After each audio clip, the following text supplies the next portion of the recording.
Hello all.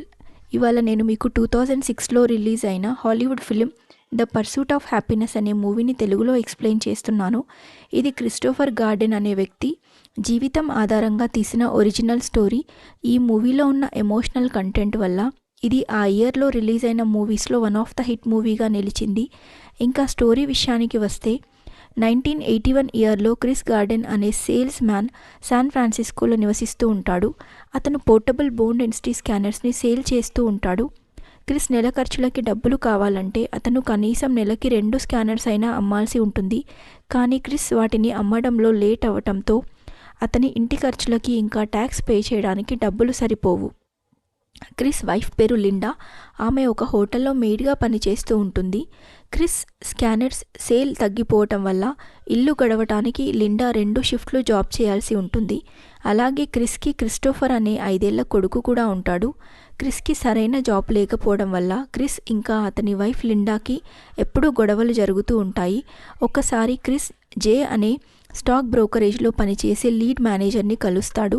Chris ఆ stock బ్రోకరేజ్లో stock broker జాబ్లో join అవ్వాలని అనుకుంటాడు. దానికోసం క్రిస్ జేతో మాట్లాడడానికి జే ట్రావెల్ చేస్తున్న ట్యాక్సీలో క్రిస్ కూడా ట్రావెల్ చేస్తాడు. అలాగే తను కూడా ట్యాక్సీ అమౌంట్ని షేర్ చేసుకుంటాని అంటాడు. అదే టైంలో క్రిస్ రూబిక్స్ క్యూబ్ని సాల్వ్ చేయటంతో జే ఇంప్రెస్ అవుతాడు. అలాగే జాబ్ గురించి ఇన్ఫార్మ్ చేస్తాని అంటాడు. ఆ తర్వాత క్రిస్ దగ్గర డబ్బులు లేకపోవటంతో అతను పే చేయాల్సిన ట్యాక్సీ డబ్బులు పే చేయకుండా తప్పించుకుంటాడు. ఈ ప్రాసెస్లో క్రిస్ అతను సేల్ చేయాల్సిన ఒక బోన్ డెన్సిటీ స్కానర్ని రైల్వే స్టేషన్లో పోగొట్టుకుంటాడు. ఆ తర్వాత క్రిస్కి జే వల్ల స్టాక్ బ్రోకర్గా ఇంటర్న్షిప్లో జాయిన్ అవ్వటానికి అవకాశం దొరుకుతుంది. క్రిస్ ఇంటర్న్షిప్ గురించి విన్న క్రిస్ వైఫ్కి ఇది ఇష్టం ఉండదు. ఎందుకంటే ఇంటర్న్షిప్లో జాయిన్ అవ్వటం వల్ల 6 months శాలరీ లేకుండా పని చేయాలి. అలాగే 6 months పని చేశాక 20 members ఉన్న ఇంటర్న్స్లో కేవలం ఒక్కరిని మాత్రమే జాబ్లో తీసుకుంటారు.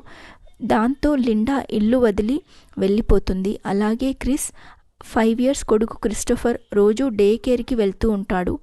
సరిగ్గా ఇంటర్వ్యూ ముందు రోజు క్రిస్ ఉంటున్న హౌస్ ఓనర్ ఇల్లు ఖాళీ చేయాలని చెప్తాడు.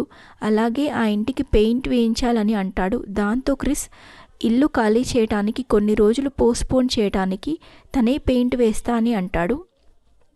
సరిగ్గా క్రిస్ పెయింట్ వేస్తున్న టైంలో పోలీసులు వచ్చి క్రిస్ పెండింగ్ ఉన్న పార్కింగ్ టికెట్స్ పే చేయాలని చెప్తారు. అలాగే క్రిస్ ఆ రోజు రాత్రి పోలీస్ స్టేషన్లో ఉండిపోవాల్సి వస్తుంది.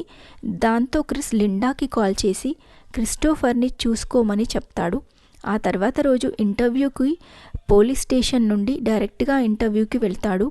దాంతో అక్కడ ప్యానెల్ వాళ్ళంతా క్రిస్ అవతారం చూసి షాక్ అవుతారు. మొత్తానికి క్రిస్ వాళ్ళని ఇంప్రెస్ చేసి 6 months శాలరీ లేకుండా చేసే స్టాక్ బ్రోకర్ ఇంటర్న్షిప్ జాయిన్ అవుతాడు. ఆ తర్వాత లిండా క్రిస్ని ఇంకా క్రిస్టోఫర్ని వదిలేసి న్యూయార్క్కి వెళ్తుంది. ఆ తర్వాత క్రిస్ పెండింగ్ ట్యాక్సెస్ పేమెంట్ మొత్తం ఆటోమేటిక్గా అకౌంట్ నుండి డిడక్ట్ అయ్యి చివరికి అతని దగ్గర కేవలం $25 మాత్రమే ఉంటాయి. డబ్బులు లేక క్రిస్ ఇల్లు ఖాళీ చేయటంతో ఒక నైట్ మెట్రో స్టేషన్లో ఉన్న రెస్ట్ రూమ్లో క్రిస్ ఇంకా అతని కొడుకు క్రిస్టోఫర్ పడుకుంటారు. ఈ సీన్ చూస్తే నిజంగా చాలా బాధగా అనిపిస్తుంది. ఆ తర్వాత క్రిస్కి ఒక హోమ్లెస్ షెల్టర్ కనిపిస్తుంది. అక్కడికి ఈవినింగ్ 5 లోపల చేరుకోవాల్సి ఉంటుంది. అలాగే చాలా తక్కువ బెడ్స్ మాత్రమే ఉంటాయి. ఈవినింగ్ 5కి అక్కడికి చేరుకోవడానికి క్రిస్ తన ఆఫీస్ వర్క్ ముందుగానే కంప్లీట్ చేసుకొని ఆ హోమ్లెస్ షెల్టర్కి తన కొడుకు క్రిస్టోఫర్ని తీసుకొని పరిగెత్తుతూ ఉంటాడు. క్రిస్ తన జాబ్లో ఎలాంటి బ్రేక్ తీసుకోకుండా చాలా సిన్సియర్గా వర్క్ చేస్తాడు. అలాగే ఎగ్జామ్ కూడా బాగా రాస్తాడు. ఒకరోజు క్రిస్ వాళ్ళకి హోమ్లెస్ షెల్టర్లో బెడ్ దొరకదు. దాంతో క్రిస్ ఇంకా అతని కొడుకు ట్రైన్లో ట్రావెల్ చేస్తారు. ఆ తర్వాత ఒకరోజు క్రిస్కి తను పోగొట్టుకున్న బోన్ డెన్సిటీ స్కానర్ దొరుకుతుంది. కానీ అది పనిచేయదు. దాంట్లో వేసే బల్బు కొనడానికి కూడా క్రిస్ దగ్గర డబ్బులు ఉండవు.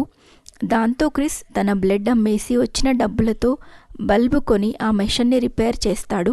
ఆ తర్వాత ఆ మెషిన్ ఒక డాక్టర్కి సేల్ చేసి వచ్చిన డబ్బులతో క్రిస్ క్రిస్టోఫర్కి మంచి రెస్టారెంట్లో భోజనం తినిపించి ఆ రోజు హోమ్లెస్ షెల్టర్కి కాకుండా ఒక హోటల్లో పడుకుంటారు.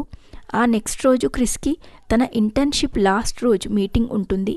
ఆ మీటింగ్కి క్రిస్ మంచి షర్ట్ వేసుకొని వెళ్తాడు. దాంతో అక్కడ ఉన్న మిస్టర్ ఫోమ్ అనే ఆఫీసర్ క్రిస్తో రేపు నువ్వు ఇంకొక మంచి షర్ట్ వేసుకొని రావాల్సి ఉంటుంది అని అంటాడు. అది వినగానే క్రిస్ చాలా ఎమోషనల్గా ఫీల్ అవుతాడు. ఆ విధంగా క్రిస్ పెయిడ్ స్టాక్ బ్రోకర్గా సెలెక్ట్ అవుతాడు. తనకి జాబ్ వచ్చినందుకు క్రిస్ బాగా ఏడుస్తాడు. అలాగే అక్కడి నుండి పరిగెత్తుకొని తన కొడుకు క్రిస్టోఫర్ దగ్గరికి వెళ్ళి వాళ్ళ బాబుని గట్టిగా హక్ చేసుకుంటాడు. ఆ తర్వాత క్రిస్ ఇంకా క్రిస్టోఫర్ మాట్లాడుకుంటూ నడుచుకుంటూ వెళ్తారు. ఈ సీన్తో మూవీ అనేది ఎండ్ అవుతుంది. ఈ మూవీ చూసేటప్పుడు మనం ఖచ్చితంగా ఏడుస్తాము. ఇది ప్రతి ఒక్కరూ చూడాల్సిన మూవీ. ఇందులో క్రిస్గా యాక్ట్ చేసిన విల్ స్మిత్ యాక్టింగ్ గురించి ఎంత చెప్పినా తక్కువే. Thank you for watching my video.